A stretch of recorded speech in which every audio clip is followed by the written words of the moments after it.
Item on the agenda, General Manager, Corporate Services, Chief Financial Officer, Regional Water Service Area 2019 Rate Bylaw Amendment.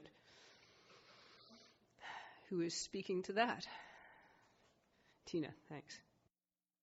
Thank you, Chair.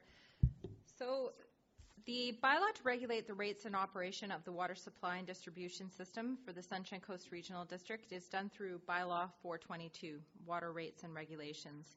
Each year, as part of the financial planning and parcel tax process, the rates are reviewed for each water service and the respective rate schedules are amended. The primary objective in rate determination is setting appropriate, sustainable, and equitable charges and fees that help the utility achieve full cost recovery by determining the funding envelopes required for the service. The two primary sources of revenue are parcel taxes and user fees. For the regional water service, staff utilize a financial modeling tool to determine water rates on an annual basis. This was developed as part of the Comprehensive Regional Water Plan. It incorporates a number of variables in order to support both operational and capital needs. As part of the plan, there are several significant projects that are currently in progress or coming to the 2019 budget deliberations for considerations. The groundwater would be one of those projects. These projects and associated funding, if applicable, will have a significant impact on future rates. Once the scope and funding of these projects is determined, staff will review and update the financial modeling tool. This is also in line with the asset management planning required for the service.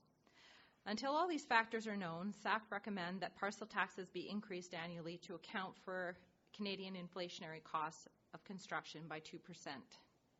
This is consistent with prior years and current operational needs.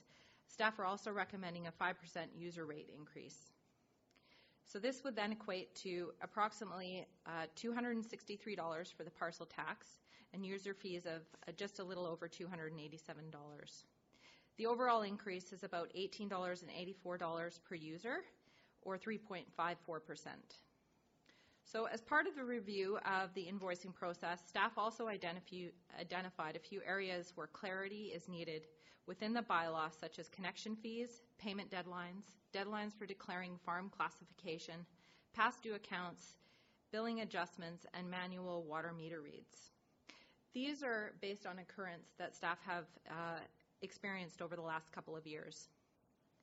So once approved, this will come to the future January 31st board meeting for adoption. A communication plan has been developed to inform service areas on the rate increases. Staff have also provided a little bit of financial information as far as some of the financial impacts, which has been included on your tables at the break. Staff are available to kind of give a high-level overview as to some of the financial implications that some of these rates will do. Some of the caveats that staff have already expressed is that, especially with the regional water service, there's a lot of moving parts. The original water rate model accounted for several things that I would have to say are no longer relevant.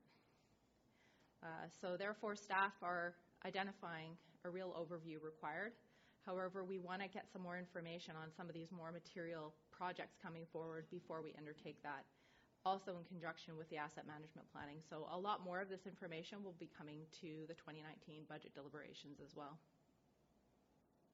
So happy to go through some of the financial if you so wish, Chair. I'm thinking perhaps we should move the recommendations to get them on the floor. Director Seegers, second. Thank you. Discussion, Director Seegers. Thank you for the additional information you've provided, the financial, etc. One of the things I noticed on there under Regional Water Service 2019 budget items, we do have money in there for the groundwater investigation that we were talking about in the previous report. And then it says raw water reservoir phases 3 and 4 to be determined, as we don't have that study back yet, right? I guess that's anticipated in another month.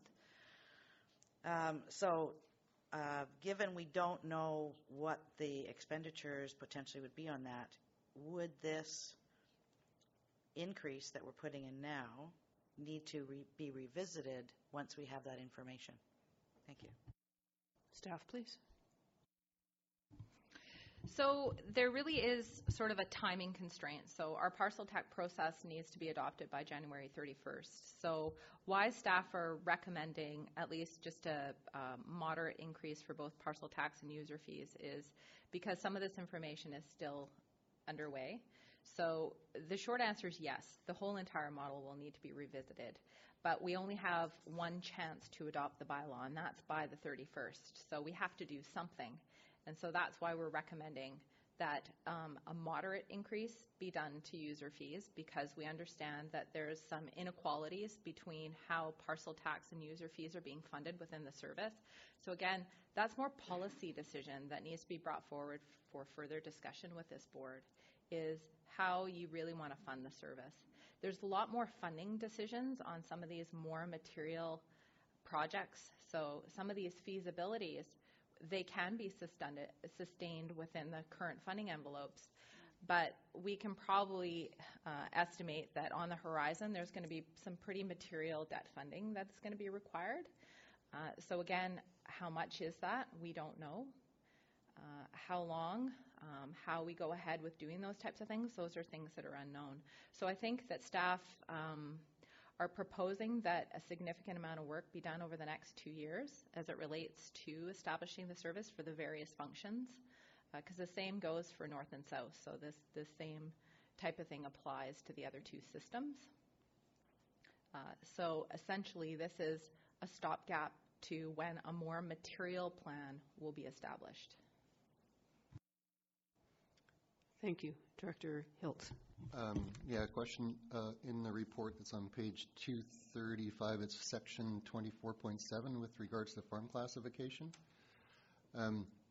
So there are parcels that have multiple classifications on farmland, light industry, residential, farm class. You have one connection, so the water can be used for multiple purposes. So I'm wondering how that kind of squares with the parcel tax. Staff, please.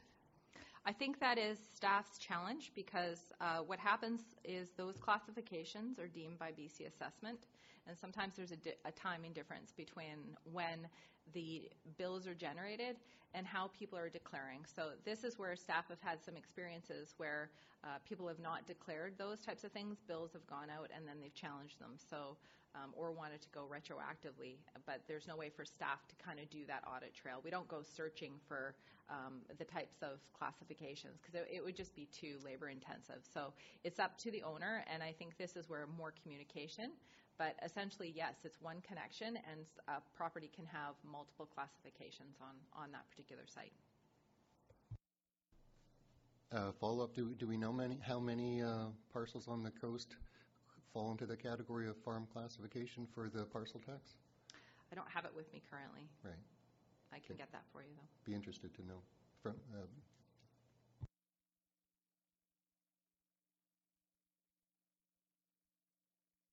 I'm just going to make the observation that I added all this up, and according to my math, I am still paying less than $1.50 a day for clean, fresh drinking water delivered to my home 24/7 in any quantity I care to use, which I have to say is a bargain. Anything further? Director Seegers? Just a comment. I recently did some work with a couple that moved here from Ontario, and they could not believe how low we're paying here. They're paying like double and triple the amount that we're paying. Any further questions, comments? Are we ready to vote? All in favor of the recommendations? Any opposed? Thank you.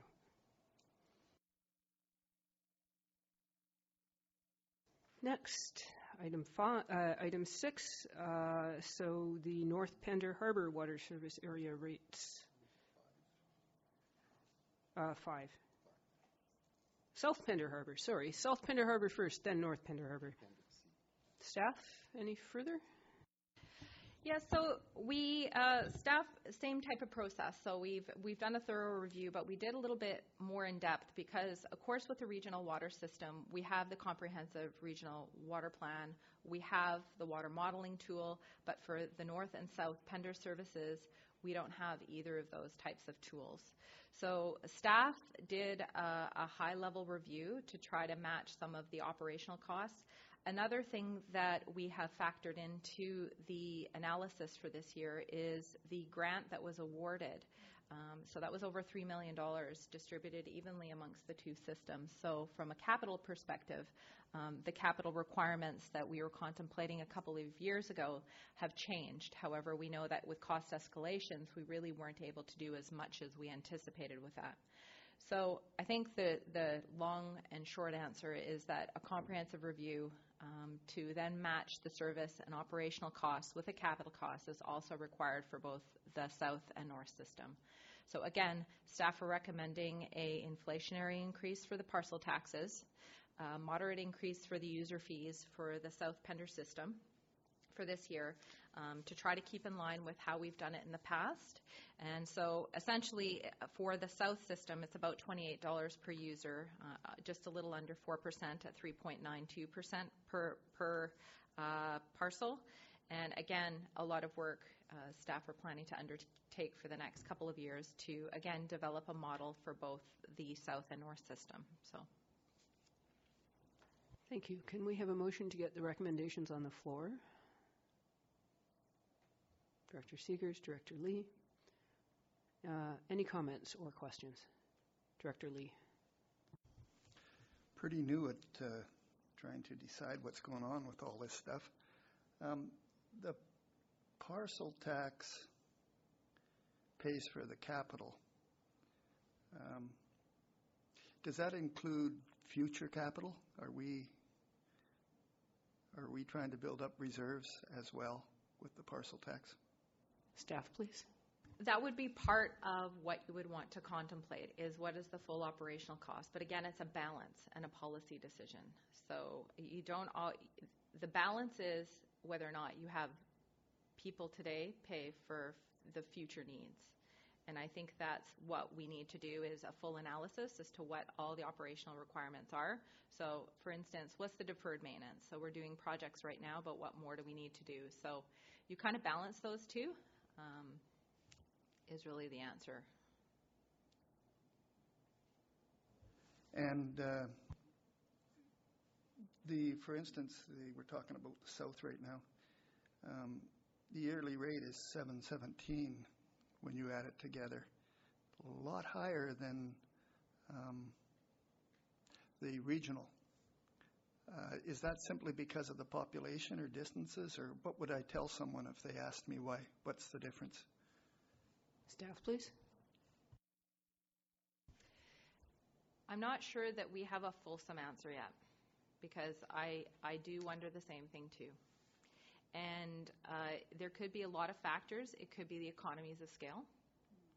It could also be that when we took over the system, there was a lot of deferred maintenance to be done on both of those systems, and I actually think that's more the answer. So you have less users in a system to pay for the amounts of maintenance and capital upgrades that you need. So it's simply just an economies of scale. And one final question, I should have asked it earlier. Does Egmont pay the same rate as everybody else on the regional water? Staff, please. Yes. Thank you. Director Seegers. Thank you. So what I understand Tina has been saying is that for all of these water service areas, staff are going to look at future plans and come back to us with information so that we can look at addressing some of the questions you brought up, Director Lee, and how we actually prepare for the future. Are we actually putting money aside? If not, do we need to? And if so, how much? So those are questions we'll be dealing with. Thank you. Do we have any more questions, comments? All right. We have moved these recommendations. All in favor, please. Thank you. Any opposed? Fine. Thank you. Next item. And here we go to North Pender. Any comments from the Chief Financial Officer? Thank you. Very similar in the north system. Again, we have a small parcel base. So north has actually 770 parcels, as with the south that has just a little over 1,000. So again, the economies of scale. But with this particular system, this would mean an increase of about $28 per user and about just a little under 5%. So again, smaller system, larger capital needs, more work to be done. Thank you. We have a motion to put these recommendations on the table. Director Lee, Director Ties. Any questions or discussion on this? If not, I'll call the vote. All in favor of these recommendations? Thank you. All opposed? Thank you. All right. We now move to Manager Financial Services Bylaw 627. Yes, thank you, Chair. I'll take that one. So Section 397 of the Local Government Act provides that a board may by bylaw impose fees and charges payable in respect to services of the use of the regional district property. For the regional district, the bylaw 627 is the bylaw to establish general fees and charges. So fees and charges are reviewed each year as part of the financial planning process. It's also in line with our financial sustainability policy. And based on some staff experience and observations, there are 3 changes to the bylaw recommended, and they relate to conveyance requests, payment transfers, processing fee for foreign currency payments. So the proposed changes will result in an expected increase of approximately $25,000 per year, depending on the volume of the transactions, but that's based on historical. So if approved, the bylaw will be brought forward to the January 31st regular board meeting for 3 readings and adoption. So we'll take any questions if there is. Thank you. May we have a motion to put this recommendation on the table? Thank you. Any questions or comments? Director Hiltz. Is this typically an annual process, the review of this bylaw, or does it come up as need? Staff, please. It's an annual review, but only changes would come forward to the board for consideration. Thank you. Director Tighe. Just a question to address my ignorance. What's a conveyance? Staff, please.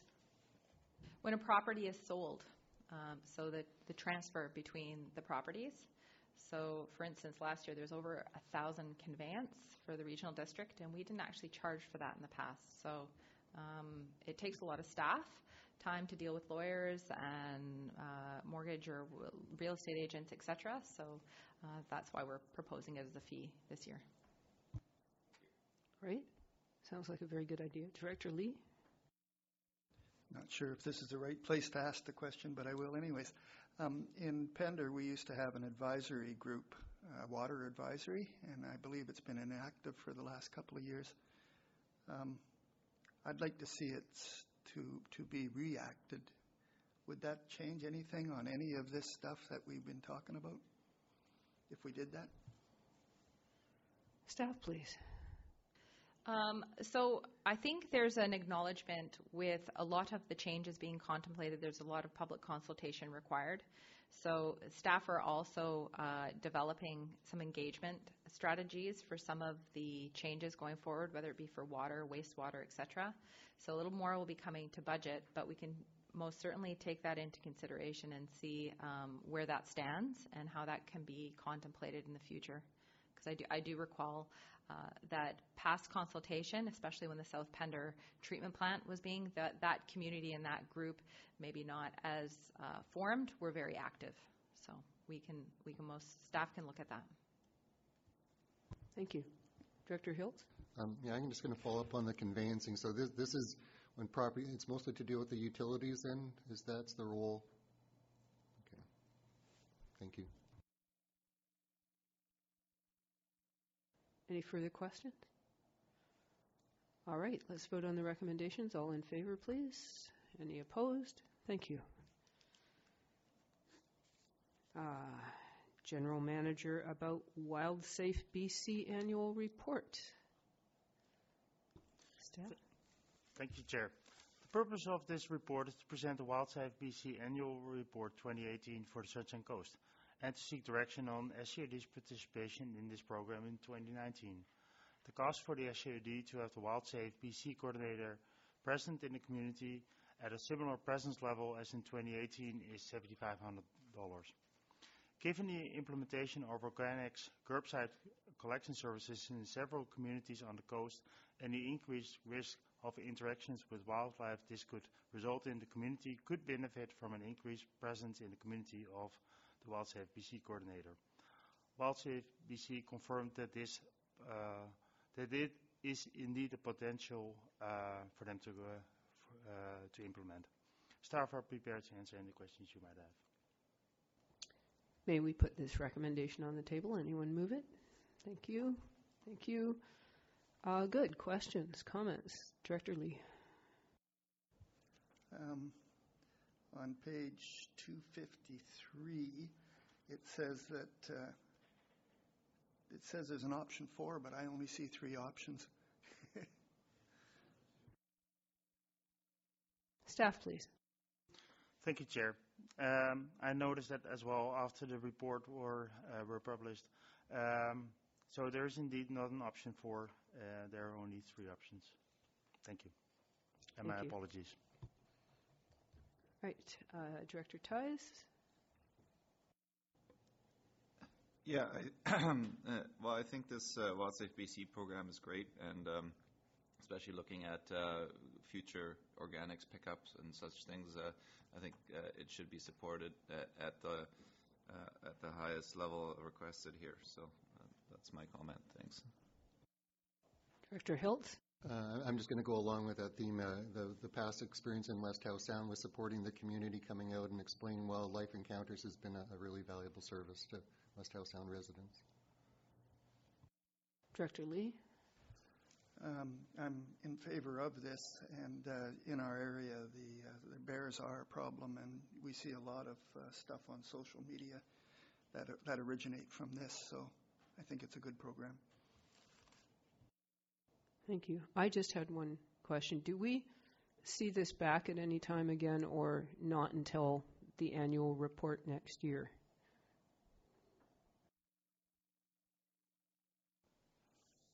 Thank you, Chair, for the question. Typically, it's the annual report and, of course, the budget proposal. And staff would be willing to share additional information, or if the committee would like to receive it. Yeah, I think I'd be very interested in knowing more about the program. So as a rural director, that I can, tell the community associations about how it works. And I'd also be interested in any collaboration between this program and our rollout of the curbside. Staff. Thank you, Chair. So this would be a great lunch and learn to introduce it, and once the staff are in place, obviously, because that's part of this process and part of the grant, and then see where there's opportunities from there. So. Okay. Director Beamish. Yeah, I also think this is an excellent program. Bear aware in all communities is important. Now, what I have noticed, though, in Gibson's, most recently, we have the green waste pickup, and with those small buckets that we put out, I haven't seen any evidence of problems with those because they're small enough to keep in the house, keep in a garage, and then put them out on the day of pickup, and it's been an excellent service there. So that, but I live in a rural area of Gibson's, and fortunately, no bears this last year. Thank you. Director Ties. So I see that the recommendation is that we do the 7,500 funding request, which is, I guess, option 2. I'd like to make the motion to actually go with option 3 instead. The 10 grand and in-kind support to ensure a higher number of hours are allocated to the delivery of WildSafe BC program on the Sunshine Coast, given the expansion of curbside collection programs. So I'll second that. Okay, how does that affect the motion that we already had on the floor? Are we amending the motion on the floor? Yeah. Okay. Any other comments? Right. All in favor of the amended motion? Thank you. None opposed. All right. 10,000. Yes. In favor of the motion as amended to spend $10,000 on the WildSafe BC. So we voted on the amendment. Oh, you voted on the amendment. All right. Now we vote on the motion. All in favor? Thank you very much. Good. We got that through. All right. On we go to Transit Service Overview. Who is speaking to this, please? Thank you. Thank you, Chair. The purpose of this report is to provide an overview with respect to the history, current status, and funding for the transit service on the Sunshine Coast. The report outlines the roles and responsibilities of the SUD and BC Transit for the operations of a regular bus service, as well as one for disabled customers. For both systems, the report also indicates the service levels and the funding models. The report outlines the general process used by BC Transit to plan their improvements to the transit system. In 2014, the Transit Future Plan for the SUD was adopted, which resulted in a 26% expansion of the regular service in the fall of 2017. This resulted in 2018 in an increase in ridership and revenue of over 10%. Staff are prepared to answer any questions the committee might have. Good. I think we need a motion to receive this report. Thank you. Thank you. I guess we just all in favor of receiving the report. Thank you. Now, do we have questions? Director Lee. We had an instance where there was a person that needed the handy dart, but they needed to come into the Pender Harbor area, and the handy dart would not leave the service area even though the request originated from the service area. Is there any way of fixing that kind of a situation? Staff, please.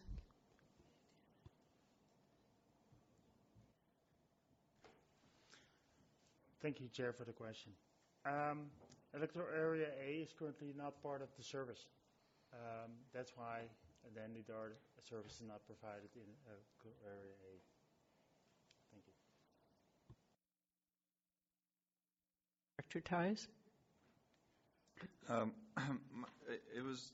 I was just a bit stunned by the observation that that ridership peaked in 2011 and 12 at 510,000 trips and then since then we've increased our service and we're still not back at those levels.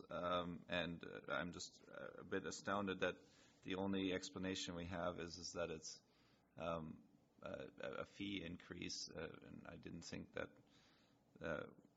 considering the relatively low fees involved for riding on the bus, that they'd be that sensitive to price increases. So I'm just wondering if you might have some other theories as to why things have we're not back at 2011-12 levels, even though we've added more service since then. Staff, please. Thank you, Chair. So I'm going to just jump in here because this topic of transit service certainly received a lot of discussion with the former board and in terms of things. And so this report also is to help generate some information that will help the board making decisions when into the next report. But that question was certainly debated and discussed 2 years ago in terms of things. And so we don't really have any hard information around why that happened. And so I wouldn't, staff, we wouldn't speculate other than that. But it was certainly a topic that was discussed a lot in terms of things. Is the policy decision to have the service there and encourage the system, grow the system, and look for the ridership, or are you trying to create that environment where you're waiting to see if there's a demand and then put the system in place? So those are some of the questions that were grappled with at the last board. Director Hiltz. data collection possibilities with the new counters? You're expecting better quality data on, and in 2010, 11, 12, the data wouldn't have been as high quality? Is that a potential? Staff, please. It's indeed the case that with the new technology being installed on the buses, we are better able to analyze our ridership than we used to, and make a judgment in our schedule and etc. accordingly. Yes, correct. Director Ties? Yeah, I'm just wondering if we have any kind of demographic information as to who rides the bus and what age groups, and I'm just curious as to whether some of this decrease might have been because young people are moving away from the coast because they can't afford to live here, and they're the ones that were riding the buses, or just kind of some. So I'm just wondering if we have any kind of statistics on ridership. Staff, please. Thank you very much for the question. As SRD, we don't have that ridership, and we're not collecting it. There are always options to do surveys, and BC Transit, as part of their planning work for expansions, they can undertake those kind of surveys in areas where expansions are considered. Thank you. Director Beamish. Two questions. One reflects that last question. It used to be that we used to provide bus tickets or free passage for people accessing the homeless shelters. Is that still the case? Staff, please. Thank you for the question. I don't know the answer for sure. What I do know is that if somebody arrives, wants to use the transit system, and is not able to afford it, and indicates to the driver, he's not refused from taking the bus. Okay, so the driver has discretion in that case, what you're saying. Okay, we may not advertise that, but it's good to ensure that people are not left out in the cold just for the lack of a bus ticket. That's all, bus fare. Second question is the operating cost charged to us has increased 35%. Do we have any control over that at all? And are we getting good value for that? Complicated question. Staff, please. Thank you, Chair. So I think we touched on that a little bit in the next report with the annual operating agreement, but essentially the SCRD is in a master service agreement with BC Transit. So on the BC Transit side, if they deem some functional areas that they want to increase, the regional district doesn't really have a lot. However, staff over the last year or so have been working very closely with BC Transit to try to increase some of the shareable costs, and we have made quite a lot of headway. So last year, and what sort of doesn't really translate is because at the same time as us getting some wins with increased BC Transit shareable costs, we had the large increase. So they haven't really been very transparent in the sense of but we have reported on those in the past. So last year we got another additional 1,000 hours shared with BC Transit. So it depends what service costs there are. We are benchmarked against other services. So in this report, which gives you a little outline with BC Transit, it shows you how we are a provider and an operator. So that's unique in the province. There's only 4 services like that. So we are still working with BC Transit on trying to benchmark ourselves and see where there's maybe some efficiencies in our system. But from BC Transit dictating increases maybe to their staffing or their operational costs that we talk about in the next report, those we don't have much of a choice in. A follow-up to that. So, I mean, some of the improvements I can appreciate, the automated vehicle location, automated passenger counters, automated voice enunciators, and things like this. What about lighting at bus stops and improvements to bus stops where people are physically out in the cold, out in the rain, waiting for a bus? Are there improvements in that area? Is that covered with BC Transit, or is that another system? That would be a non-shareable cost and would be that would be an SCRD cost that we would have to bear. Okay. So several years ago, in 2009, we did receive a grant for the bus stops that we currently have right now and pullouts. So since then, there hasn't been any funding for those types of things, but that is a SCRD 100% cost. I have a question following up on that because I was asked when I was campaigning. Apparently, some citizen groups have volunteered to put in bus stops. Is that a possibility to adopt a bus stop?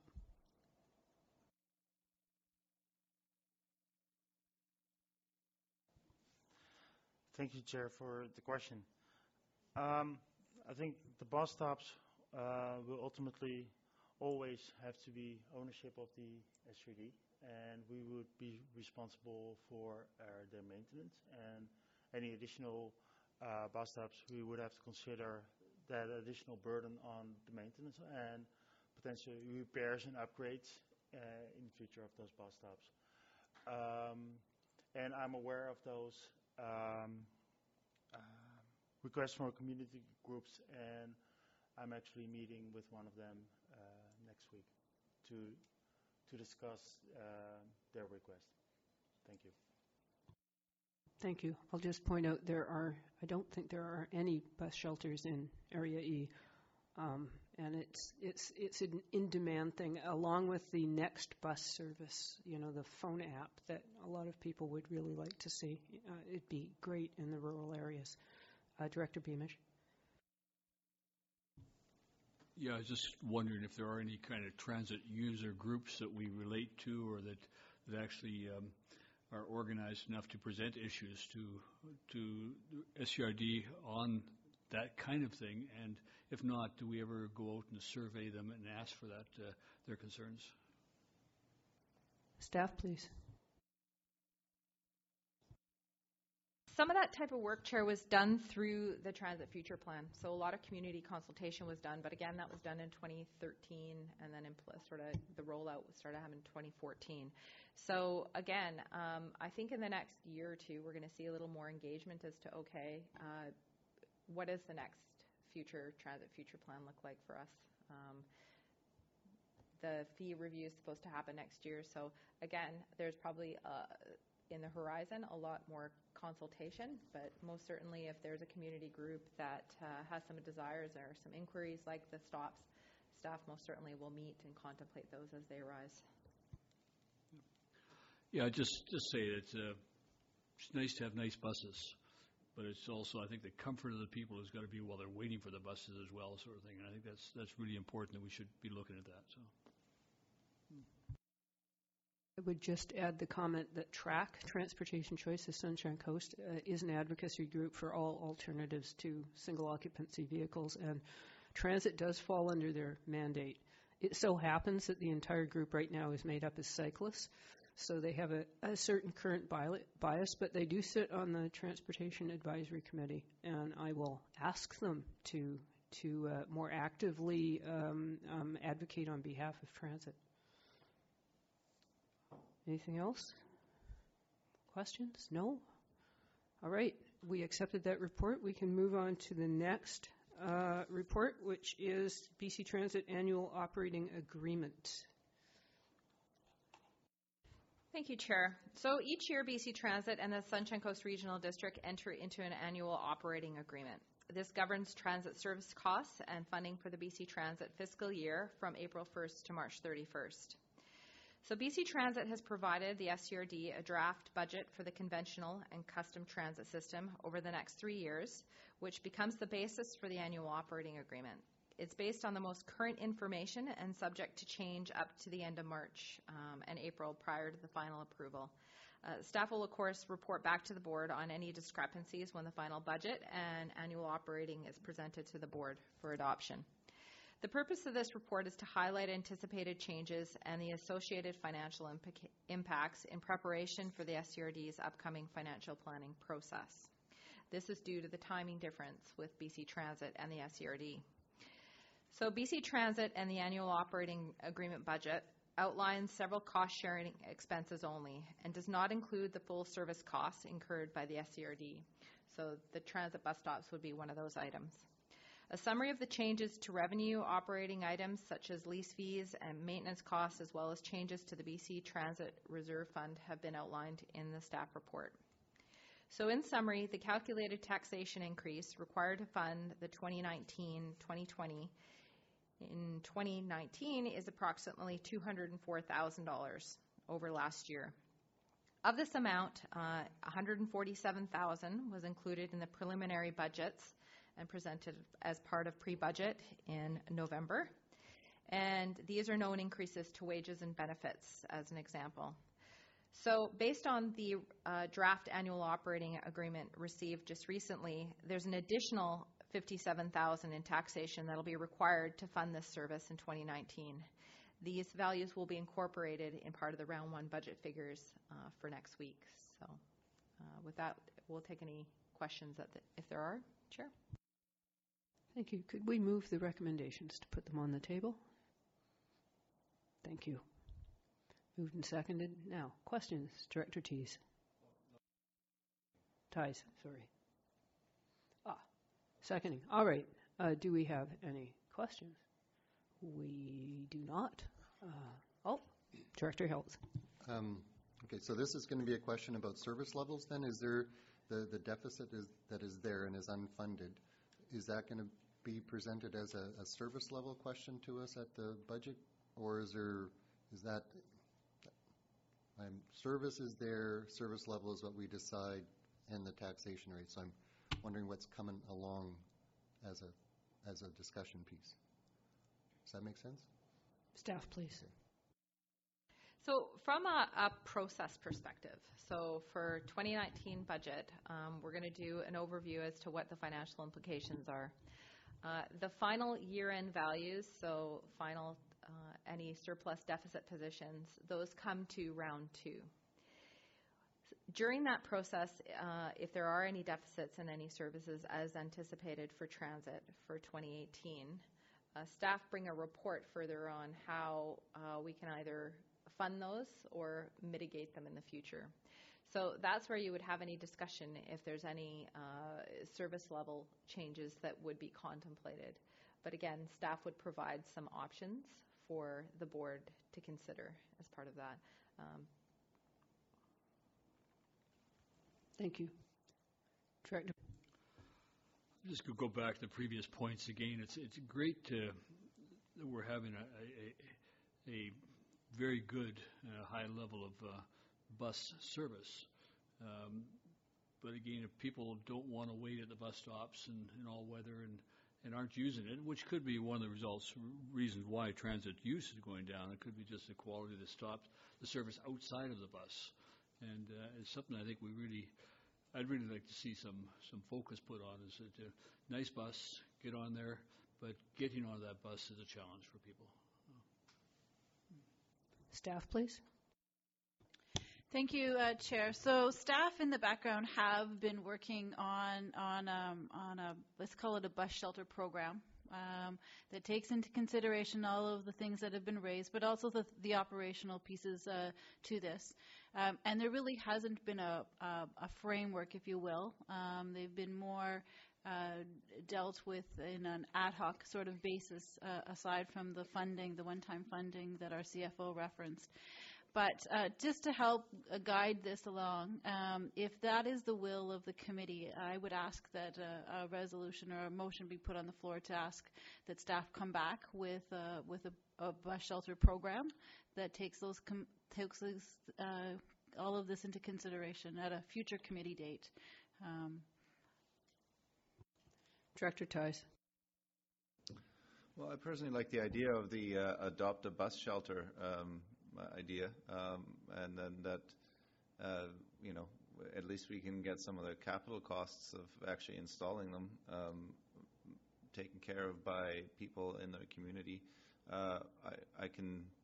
I've been contacted by several companies who are saying, hey, we'd like to do something, some kind of pro bono thing. So I think if we actually make some communication where we say, hey, we're starting this bus shelter program, and we'd like to do this adopt a bus shelter program, and please contact this person for if you wish to do that, then I think that would be a great initiative. Staff. Thank you. So certainly that would be part of it, and so how would the community, how can the community become engaged in terms of that? And we would obviously want to work in a cross-functional team approach, because our finance folks would also need to be involved with that. But it also would consider what's the staging of them, how many of them, what's the plan for them, right? So that we also end up having bus shelters that function well for the community in the right places in terms of things as well. So all of those things of what staff have been contemplating in the back, and we do appreciate the fact that the community has come forward in asking for them, for how do we get involved? And so that's what it would speak to, is that more comprehensive approach to that. So,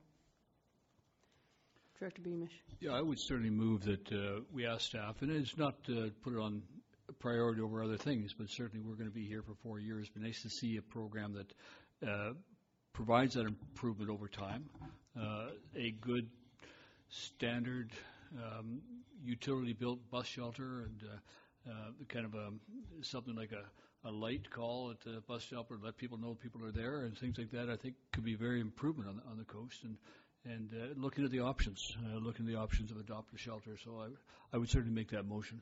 Thank you. Okay, well, when we dealt with the present motion, we'll come back to that. Director Hills? Just going on with the bus shelters, there are bus benches out there that have advertising on them at a bus stop.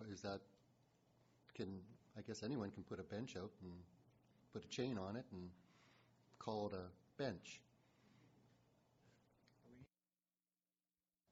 Staff. Thank you for all of the great suggestions. Without getting off track of the report, those are all things that staff have looked at. Where are the pros and cons? Where are the opportunities? And engage in the community. So we really do appreciate all the suggestions. We'll make sure we incorporate all that into the report. And solar lights. We can get the Solar Association involved. Yeah. Okay. Are we ready to vote on the recommendation? No, we can't make that motion until we're finished with the one that's on the table. So we're voting to accept the BC Transit Operating Agreement motion. All in favor? Thank you. Any opposed? Good. Mr. Beamish. I'd like to make a motion then that we ask staff to look at the feasibility of developing plans for the improvement of the bus shelters and bus stops within the region. Thank you. I see a seconder. Any further discussion? All in favor? Any opposed? Okay. Next item. 2019 resolutions to AVICC. Who is speaking to that? Thank you. Thank you, Chair. So the Association of Vancouver Island and Coastal Communities is one of 5 area associations under the umbrella of the Union of BC Municipalities. They have an annual conference, which is an opportunity for the members to bring forward issues for debate. And it's expected that those issues are of provincial or at least AVICC-wide significance. It's a key component in local government advocacy efforts, and the ability for local governments to speak as a group with one voice to senior levels of government to influence policy changes. The resolution deadline is February 7th, and because those resolutions need to be endorsed by the board, we would need to bring back any proposed resolutions by January 31st. So the purpose of this report is just to solicit any feedback from the committee on resolutions they might like to see drafted. Thank you. Thank you. Director Ties. Thank you. I was given a bit of a shopping list here by Director Pratt. One that she suggested would be a good addition would be speaking to BC Ferries about medical passes. For example, people that are coming back to the coast from hospital stays. So just expanding the medical pass system that they currently have. And then I've got, I made 3 motions yesterday that I think might all be worthy of consideration of speaking to AVICC for, but especially the climate emergency one, and I think might be, but that won't be voted on until the 31st anyway, so not sure how that's going to work. So a couple of points of clarification that I'd like to bring up. For myself, as the person who has to draft the resolutions, I have certain standards that I need that are laid out by the association that I need to meet. So the resolutions normally come in a 3-part a preamble. So what's the problem? The second part is what's causing the problem, and the third part is what outcome do you want to see? So what action are we looking for the provincial government or the federal government or another agency to take? So that's my lens when I'm looking at the topics. I need to know what outcome the committee wants to see. In relation to the BC Ferries medical passes, we did submit a resolution last year to the association that was referred to the executive, and the executive is dealing with it with BC Ferries in relation to medical priority loading. So I'm not sure if that already meets or if there is something new, a new angle that would be to be approached. I think it would be helpful if we had last year's resolution to look at, and then we can decide whether that meets the needs. It may have been covered off. Anything else? Mr. Hiltz? Yeah, I was looking at the briefing package from SCRD, previous AVICC endorsements, and parking enforcement is one that comes up as rural areas. It's one of the, so it was endorsed. So is there a re-endorsement process? Do you bring it to the top of the pile again? What's the purpose of the endorsement, and do you re-endorse something? That's what I'm trying to understand. Staff, please. Okay, so I might be taking this too far back, but when you start with your resolution to the association, if it's endorsed by AVICC, it's automatically forwarded to UBCM for their convention. If it's endorsed at UBCM, it then goes up to the agency you're advocating to, so the provincial government, the federal government, whatever. The provincial government will then submit a response to those resolutions, which is then published on the UBCM website. They have a database of resolutions.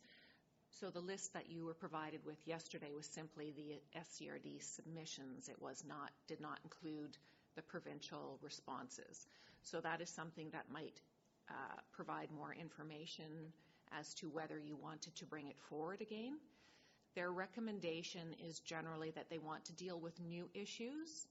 Having said that, the SCRD and other local governments have brought forward resolutions in the past to be reaffirmed. My feeling is that perhaps we could keep moving, but Director Ties? So yeah, I'm just wondering if maybe rather than trying to draft this up right now, maybe I could send you an email within the next week trying to address the motions that I've got coming for the 31st and how they might be addressed to the AVICC, and whether that would work, and then if you could just repeat the 3 questions that you would like answered. Thanks. Process question. Thank you. So the idea would be that the committee would identify some subject matters and some outcomes, and I could draft them. I normally put them in the form of a report, and then they come forward to committee and you have the opportunity to tweak it if I didn't get the full understanding of what you were going for. So my hope would be that I would be able to draft them sometime this afternoon to go on the board agenda, or to go on the agenda as soon as possible for the Corporate Services Committee, which will be going out tomorrow. The three questions, though, are what's the problem, what's causing the problem, and what's going to fix the problem, or what outcome are you looking for? Staff, please. Thank you. I'm just going to try and help out a little bit in terms of process, because this is the first time that you're undertaking this. So this is a really great learning opportunity, and also putting on your advocacy hat here for issues on the Sunshine Coast. So emphasizing what our corporate officer has said is that the committee would identify those topics and specifically the outcomes, and we would generate a report and bring it to the morning corporate services. So taking them directly to board after you've already approved the report has the flow of them out of sequence. And so it wouldn't the AVICC and UBCM motions don't generally flow due to timing from the board back down to another report out through AVICC. This is the time and the opportunity to identify what you would like to have as possible resolutions to go to AVICC. Director Ties. Well, my question is then, is it appropriate for me to add these, considering we haven't even discussed these three motions at the board level yet, and then that it might not be the time to do that now? I believe this is the time to do it. But yes. So again, this is the time to identify that, because you will see this again in a staff report, and that's when you will be debating and discussing moving them forward or not. So we're just looking for what are the issues and what's the outcome that you would like to see, and staff will bring it back around again. All right, then this might be a bit of a lengthier diatribe by me then. Well, one is the declaration of a climate emergency, and that maybe that should be a province-wide or an AVICC-wide declaration. And I think it will help communicate the cost that is now being borne by local governments on a larger scale. And that these are now direct costs that are being passed down to the taxpayers, and that according to the last report from the IPCC, that the faster we move on mitigating the effects of climate change, the more likely we will have favorable outcomes in the long run, and so any measures that local governments can take to actually work towards mitigating climate change it should be done sooner rather than later. And so declaring this climate emergency might be a good province-wide motion. And then the other motion that I suggested was that the SCRD be involved in the talks between the First Nations and the province regarding land use planning. And I think from the presentation that we had yesterday, it seemed to me that the province, especially the Ministry of Indigenous Affairs, is not quite clear yet as to how this process is going to work, and that there might be a good conversation to have at a larger scale, that local governments are always involved in, and all local governments are involved when it comes to discussions between First Nations and the province in land use planning. And so that was another one. And what was my third motion? Oh, yeah, the integrated watershed management. Maybe that one is not necessarily one that we need right now. So Okay, so those are the two that I wanted to maybe put forward towards the AVICC. Thank you. Director Hiltz?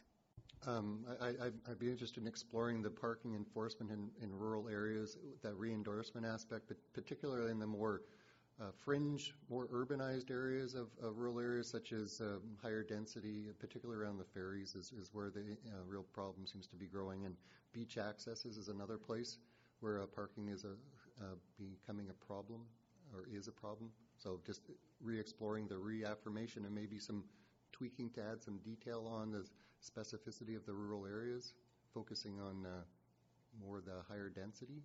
Does that sort of make sense? Okay. Thank you. I think I understand your intent. Okay, thank you. And Director Lee? Yes, I did have two. One was the land use planning that you covered, and I agree we need to investigate that. Very important. And the other one is the parking, and we have problems in our area with parking around the government docks and in our town centers, and we can't regulate it. And I believe in 2014 it was put forward. It never has been addressed. Is that correct? By the provincial government? I can't quote the exact provincial response, but sometimes their answer is no. But we can put it forward again, right? Certainly. Yes. And I apologize for not having prepared for this, but an obvious one is logging in the urban rural interface zone. Have we done previous resolutions on this topic?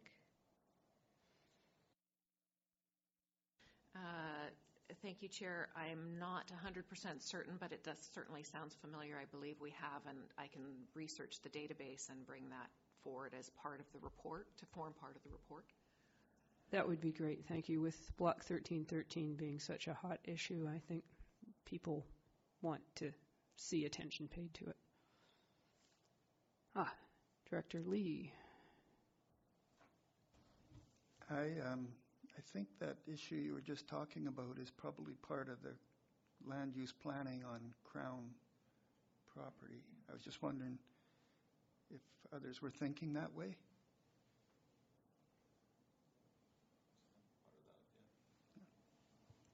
Director Tyus? Yeah, I guess that's probably part of the whole land use planning conversation that needs to be had. I also have Director McMahon and I I think we're going to tackle the subject of beach logs in the future, and I think that might be another one that could be an AVICC topic, where we're having increased accumulations of beach logs in certain areas of Roberts Creek, and so that maybe bringing back the beachcombers might be an AVICC motion. Thanks.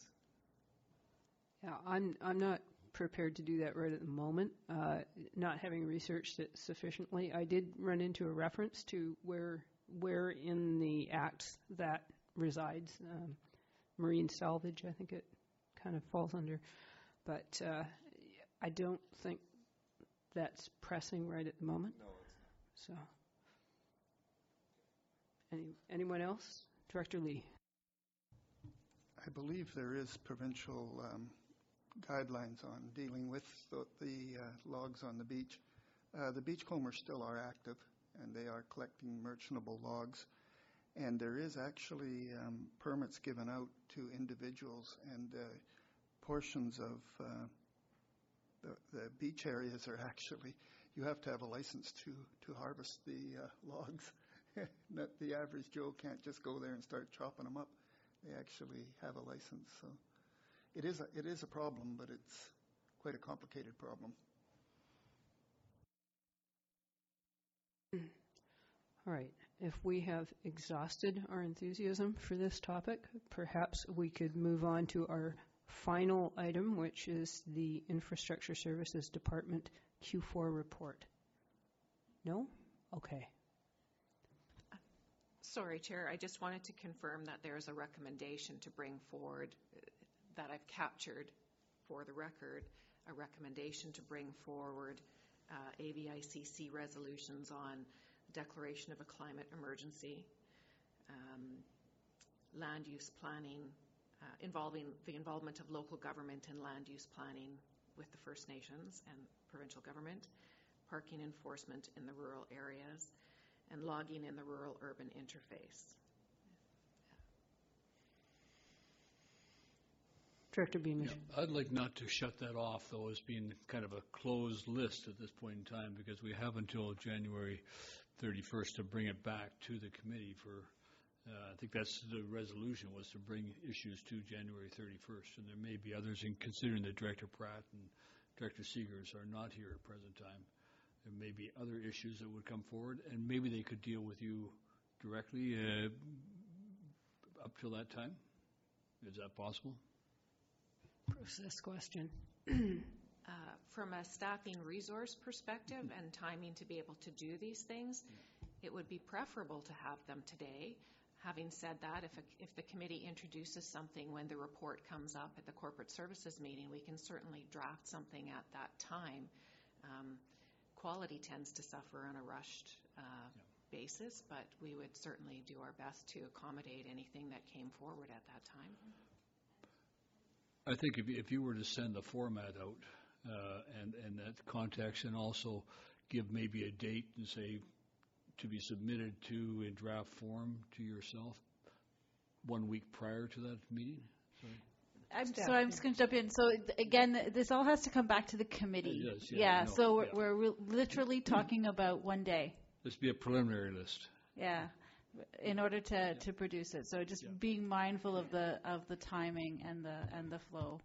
That's all I'm trying to caution. That's in terms of things. We're talking about 1 day. Okay, but Ms. Legault gave us a list of recommendations, which I think we can make as a motion. Are we good with that? Do we have a mover and a seconder? Excellent. All in favor? Thank you. All right, now we can move forward to the Q4 Infrastructure Services Department report with all the lovely graphs. Staff, please. Thank you, Chair. The purpose of this report is to provide an overview of the work of the infrastructure division, of the divisions within the infrastructure department in the fourth quarter of 2018. Of note are the progress on the replacement of the water mains in North and South Pender and the completion of a water main replacement project for the Eastbourne water system on Keats Island. The construction and upgrades to several wastewater projects are progressing or are being prepared. Both the Chapman and South Pender water treatment plants have seen a year-round reduction in the amount of water treated. In both cases, this can be attributed to water conservation due to a leak detection program. The rainwater harvesting rebate program, launched early November last year, was almost fully subscribed for the regional water system, and a report evaluating this program will be brought forward for the February Infrastructure Services Committee meeting. The report also includes some more details on the increased ridership and fare revenues for the transit system, as we discussed earlier at this meeting. And the report also outlines that the SRD will launch 2 campaigns to further enhance waste diversion for recycling and food waste in 2019.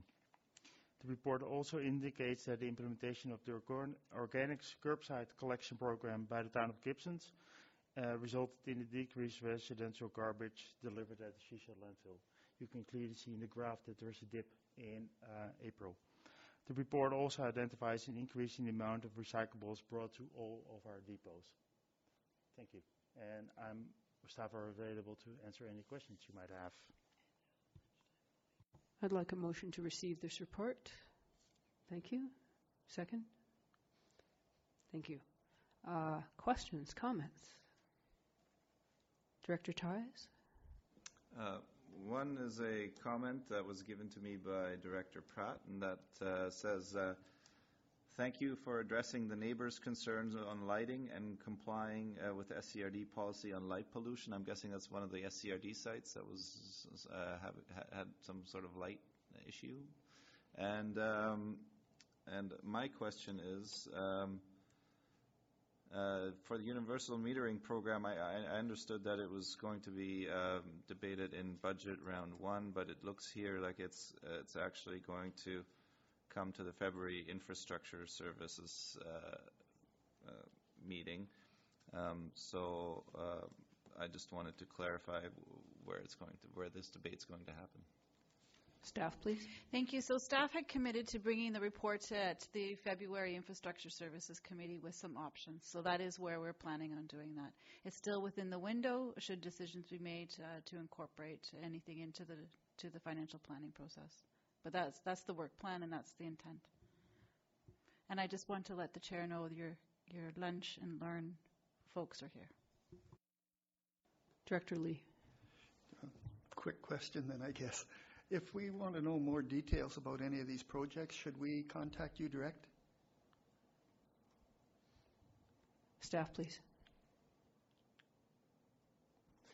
If you have specific questions, you can ask them now, or we can... Well, I have just a general question. The North and South Pender Waterworks, it says it was subject to a grant. Is the entire project paid for by a grant without taxation? And will the roads be paved by the March date? Staff, please. Thank you for the question, Director. Thank you, Chair. There was a portion of the project, a small portion of the project was paid for out of reserves. And that was a decision made several years ago. And yes, the roads will be all paved by at the completion of the project in March. Thank you. Director Hiltz? Yeah, lunch is waiting. So two quick questions. Thank you very much for the report. I really appreciate it. It gives me a good overview, and I think it's helping me with constituency questions. So thank you for that. So the two questions are page 285, which is the Langdale well pump. I'll give you both questions. So it's has the timing changed, and sort of the backup plan for imminent asset failure if the pump fails? Like how long would it take to change that pump out?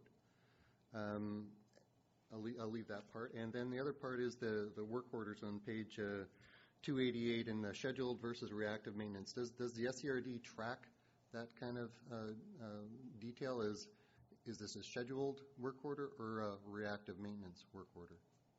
Staff, please. Thank you. To answer the first question, for all our water supply sources, we have emergency backup plans. Bind us with information what to do if any piece of our infrastructure fails, which includes one for Langdale. And so we have a backup plan there available. And in terms of the schedule of the replacement of the plan, there's been some delay in discussions between us, Hopkins Landing, and Vancouver Coastal Health, which is, and some further technical assessments that were required. So we're moving ahead. There's no change in priority because we consider it to be of critical nature.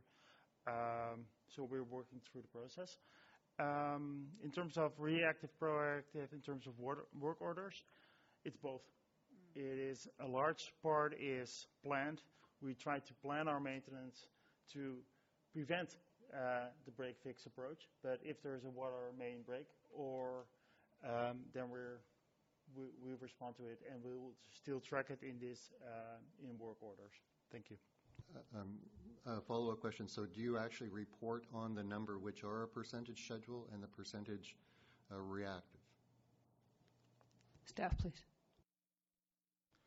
We haven't looked at our data from that perspective recently, and I'm also not sure if we currently, with the way we're recording it at the moment, can pull that data. So I would have to look further into that. I just have two very quick questions, too. My first was just, are there water meters in the SIGD? Have we installed them there? And the second question was, in regards to the Henry Road water main replacement, is this an opportunity for putting in a pedestrian path? Is this going to be done under the road or beside the road, or is there an opportunity here? Thank you. Thank you, Chair, for your questions. To answer the first question, the installation of water meters within the Sechelt Indian Government District area is part of phase three of the metering project. And in terms of the Henry Road, it will be part of currently, as the project is defined at the moment, it's within the existing path width of the Henry Road. So that would not be an opportunity for another path. Just staff, please. It's not being contemplated at this point in terms of things. My recollection is that the road allowance there is quite narrow because it's a rural road through a ALR. Is that correct?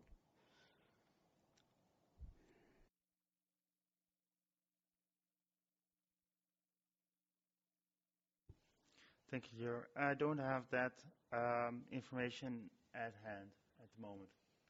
I'd be interested in looking into it a little because that road is getting very heavy traffic right now, particularly logging trucks that I notice are going on it on a regular basis. It's narrow. There's no shoulders. There's people pulling over for roadside vegetable stands and stuff, and residents are concerned about the traffic level there.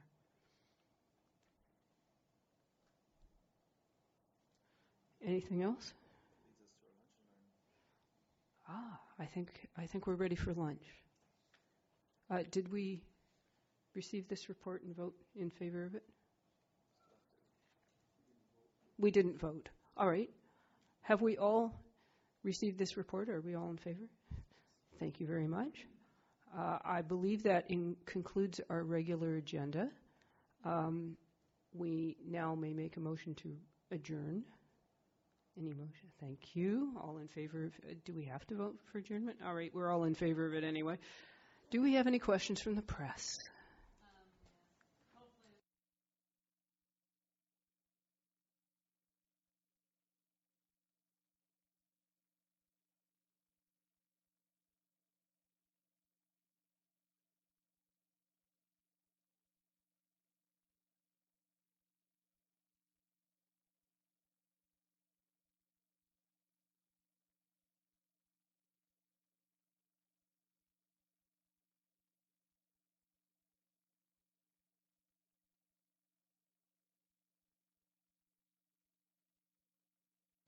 Thank you.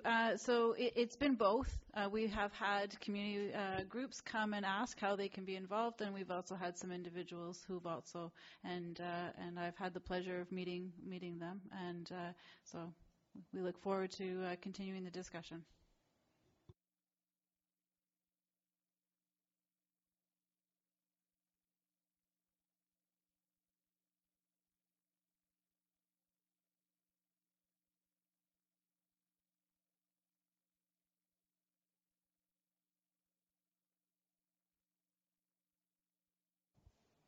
Yes, it's correct. It's only the groundwater maps that they're updating at the moment.